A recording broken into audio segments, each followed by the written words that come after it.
Our purpose in the community is to try to bring fine music to everybody in the community, and to do it in a way that provides both quality and enjoyment.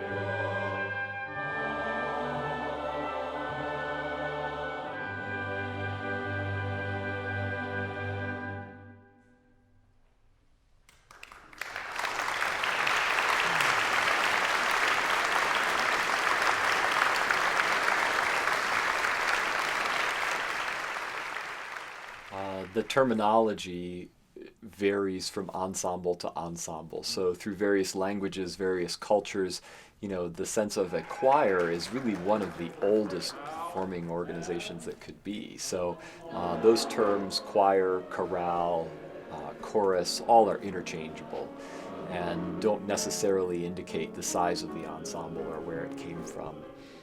Masterworks chorale takes its name. Masterworks typically mean those large-scale works, often something that includes instruments, symphony orchestra or otherwise. And so it's important that Masterworks chorale, I think they feel it's important that they continue to do those large-scale works. And the chorale aspect really just indicates a group of singers, anybody who wants to come and lift their voices together. Others can desert you, not to worry, we're so I'll be there. There was a small group of women who had begun singing together and then thought, we need to expand this. So it was then East Central Indiana Community Singers. We put this T-shirt together for the 25th anniversary, where it shows you the East Central Indiana Singers morphing into Masterworks Chorale. And we chose that name because we thought it was somewhat unique. We later found out that there are more Masterwork chorales in the United States in terms of community choruses than any other title, but it was very good. We were just sitting around doing almost nothing a number of years ago and figured Muncie needed something special. Not to take anything away from the university, because everything there was good, but we wanted something for just the people of Muncie.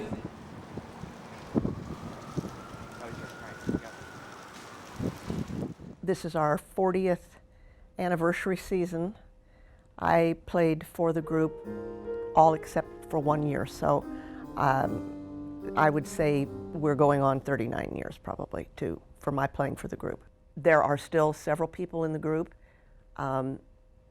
who have been with it since the very first time that I showed up for a rehearsal. We rehearsed at that point in the basement of First Presbyterian Church, practically on campus, and they're still part of the group. So it's easy. I mean, they're like old friends because they've been around so long.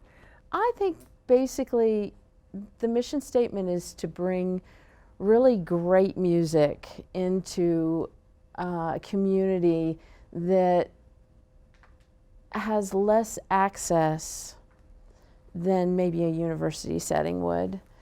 And it allows those of us who are somewhat trained to love music, to enjoy it, to perform it, and then allows the community to be able to come in and enjoy it as well. So, classical music or Masterworks pieces are not for just highly educated musically or intellectually people. It's something that can speak to you if you simply open yourself to the music.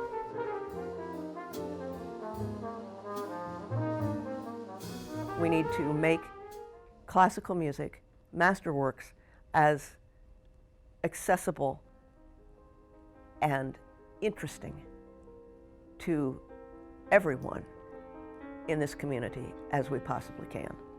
Good music, choral music, started this chorale. Virginia was our first director, and then she stayed until she left the area. And then David Doyle took over as the director. He was the choral director at Rushville High School, but he was an excellent director. And he brought the chorale to a different level. And in fact, every conductor has brought the chorale to a new level. Shortly before I became a singer, I was still on the board, I had the opportunity to interview and help hire Eric Stark. And Eric was from Indianapolis. And then he resigned in order to finish his doctorate. And we got Bob Kavam from the university. And then after Bob Kavam stayed there for 10 years, and then he was of course by that time dean of the College of Fine Arts, and Dan Blosser came on. And Dan was very good for us. He was again from Indianapolis. And then when Dan left, why of course then we got Andrew Crow. And he's been, well, we had an interim director for a year. Leonard Atherton helped us out. And then we were able to interview and hire Andrew Crow, who has been absolutely wonderful. And then, as you may know, this is going to be his last year. And we're sorry to see that, but he's, as I said, every director has really raised the chorale, we think, to a new level. I think that it's very necessary that they know how to relate to everybody that's in the chorus. Dr. Crow has been excellent about that. I would say that most all of the directors that we've had have been, but he's the most current one, so it's the most fresh in my mind. He knows everyone's name, and he never, in all the time that he's been directing this group, has belittled anyone. Somebody makes some crashing error, they come in 3 beats too soon, and that can be disastrous. He never has made anyone feel, I think, embarrassed or belittled because they had a mistake. He always has something positive and encouraging to say.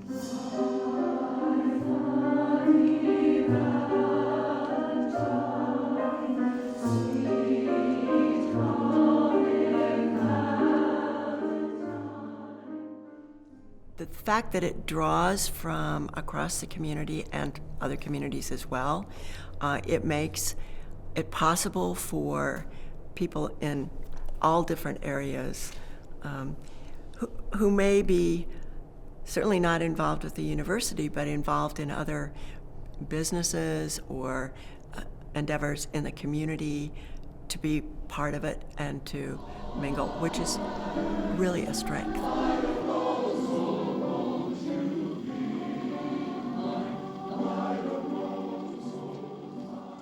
This is a community chorus. The people that are in this group are not paid singers. Many choruses, especially in bigger cities, they get paid to sing in the choir. The opposite is true in Masterworks Chorale. They pay dues to the organization to help defray the cost of the accompanist fee, the director's pay, and music, and running the office. So that's another thing you have to keep in mind. One of the advantages to having done something for so long, as I have been doing this, is that you fortunately don't always remember the things that were less successful that you did. And that's another advantage to live performance. You can't stress over what note you missed or what chord came out totally wrong, or your entrance wasn't correct, because it's gone. The second that you've done it, it's over, and you can't go back and correct it, and you don't have to, because the piece moves on. Aside from the fact that we have a fabulous School of Music, and Andrew Crow is our current director, and is also on the faculty choral conducting at the university. There's an obvious tie.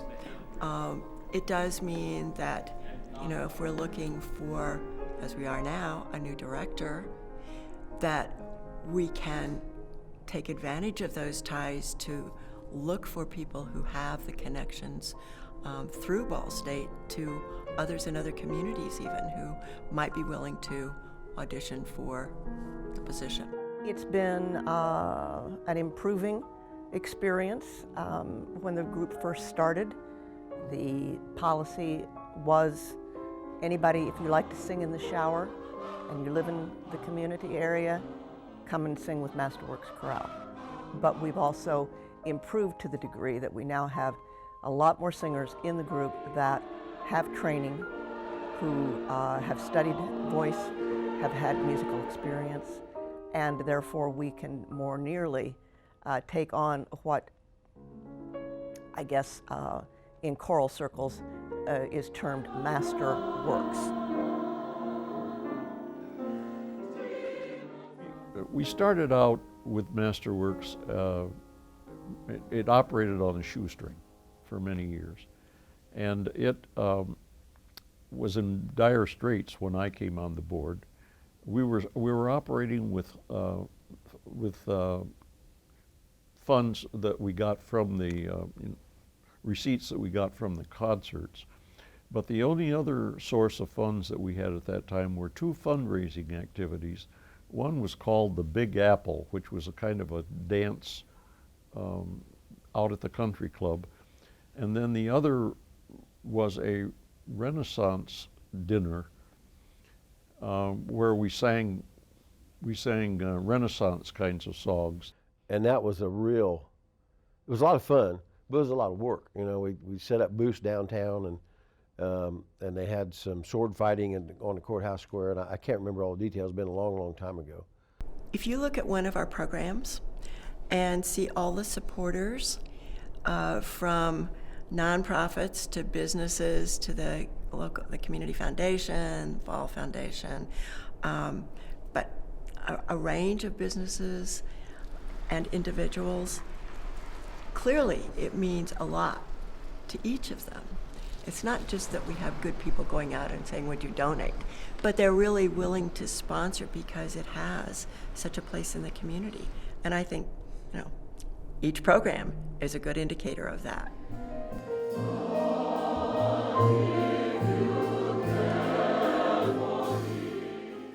I just happened to be a cook. And so, yes, that was a fundraising activity where we had the Masterworks cookbook. And yes, I had several recipes in there. We weren't sophisticated enough in those days to work on grants, but now grants are a big part of the funding mix. What a grant does for us, it allows us to sing. It allows us to give a live concert to the community. And it lets us show the community and in East Central Indiana area, basically, live music and a concert experience. Back in 2003, we would actually hire somebody to help us write grants, or people would try to write grants, but it just seemed like it was something that was a scary thing. It really, I would almost see people go into the flop sweat during board meetings when we'd start talking about grants. It just seemed like it was one of those scary things. It was like the demon behind the door type thing. But then Ball Brothers Foundation and Community Foundation of Muncie and Delaware County decided that they were going to offer to all the nonprofit organizations in Delaware County the opportunity to attend a grant writing workshop. They brought those workshops to Muncie. So I attended. I was very privileged at that time because I was on the board to be able to attend those workshops. And that's when I realized, oh my goodness, it's not that bad to write a grant. You just need to follow the instructions, and they made the workshop to where it was easy to understand and to write a grant. So it kind of took away some of the fear that the board had had previously in writing grants, because a lot of these companies were very much into appreciating the arts and wanting to help the arts, the fine arts, the music, the arts in the community. They would just write you a check. Everybody was dipping into the same pot, basically. These companies had to start a foundation. You had to be able to know how to write a grant. And so then it became very important at that point that Masterworks Chorale learned how to write a grant, which we did.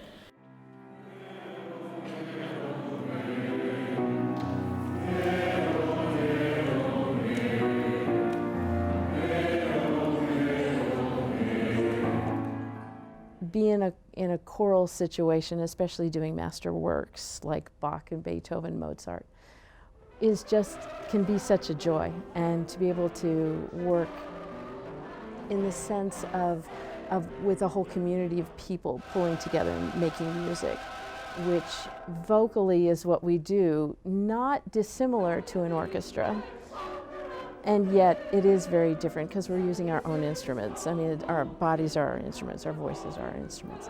And so there becomes a camaraderie there too, as well as just enjoying making music. And it is delightful to see people of all different ages, and as you said, all different backgrounds, and some with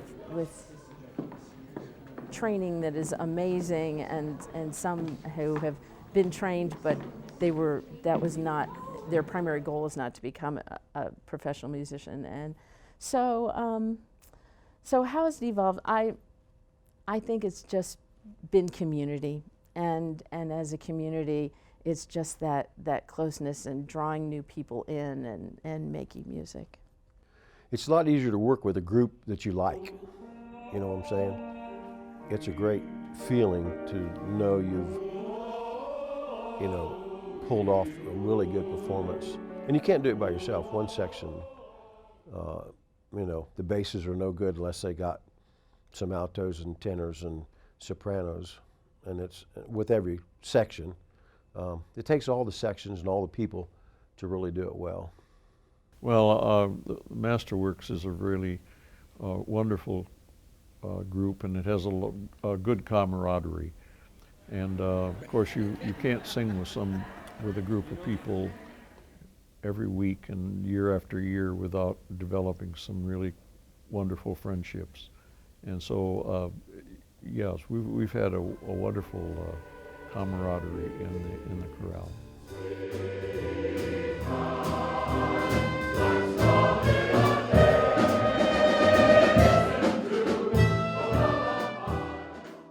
I think that the group is a much more serious group. They're more dedicated at this point to doing their best, looking at their music over the week, not just expecting to learn it all in 2.5 hours every Monday night, and then keep it shut and don't ever open it between now and the next Monday night. That's not the way you grow and become a better organization. And I think that there are more and more people now who are doing those things. They're working on it on their own. They're not expecting to learn it all on a Monday night in rehearsal. But I think the reputation of the chorale has grown so that it has drawn good singers from the community, many from churches, but also some who have no church affiliation, but are just fine singers. And we've had people from the business community, we've had people from the medical community, we've had people from the hospital, we've had all from Ball State, we've had all kinds of people, teachers and musicians and people who are not affiliated at all with music but who love it. And so we have a really wonderfully varied group now.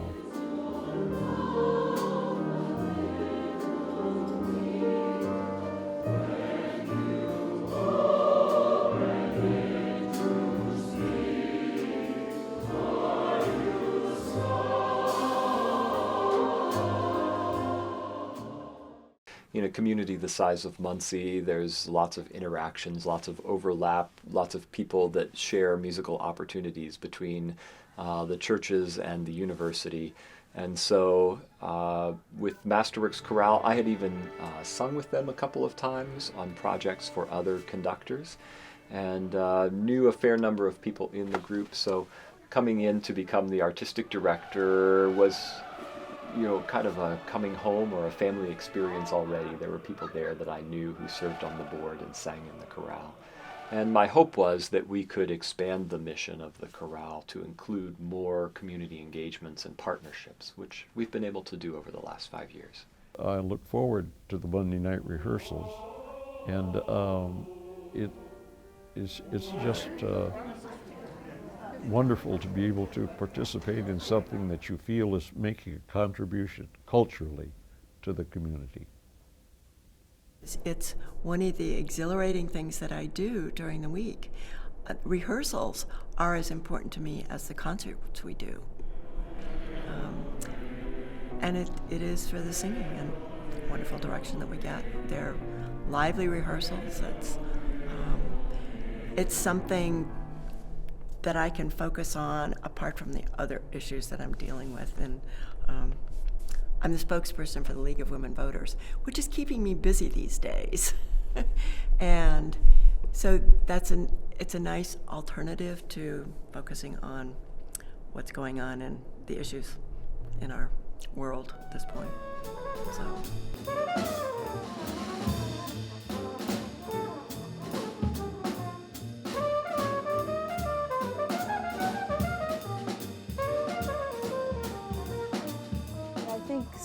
There have been times when our musicality has actually grown, and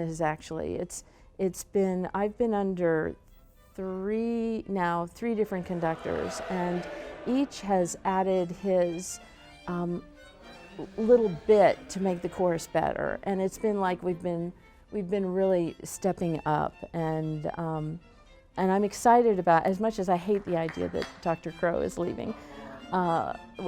We now have an opportunity to get another viewpoint in coming up because as he leaves, and just to grow again, maybe in a different area that we have had before. I think that it takes a lot of dedication to come every Monday night, to be there at 7 o'clock, warm up, have a short break, and not be done until 9:30. And you do that every Monday night. That's because they want to sing, and they want to do good music. As I've often said, the Masterworks is the choral equivalent of the Muncie Symphony.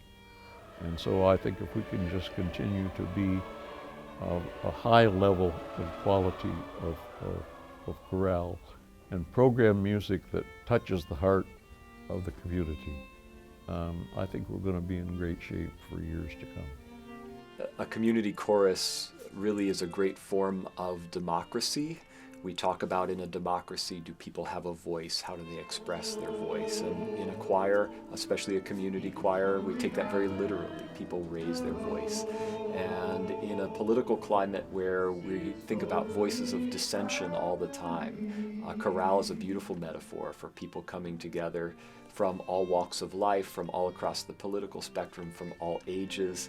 We have singers from age 17 up into their 80s. Raising their voices together is just a beautiful symbol of how people in the United States can work together in harmony, literally in our case, in harmony. And so that aspect of a community chorus always comes to the fore.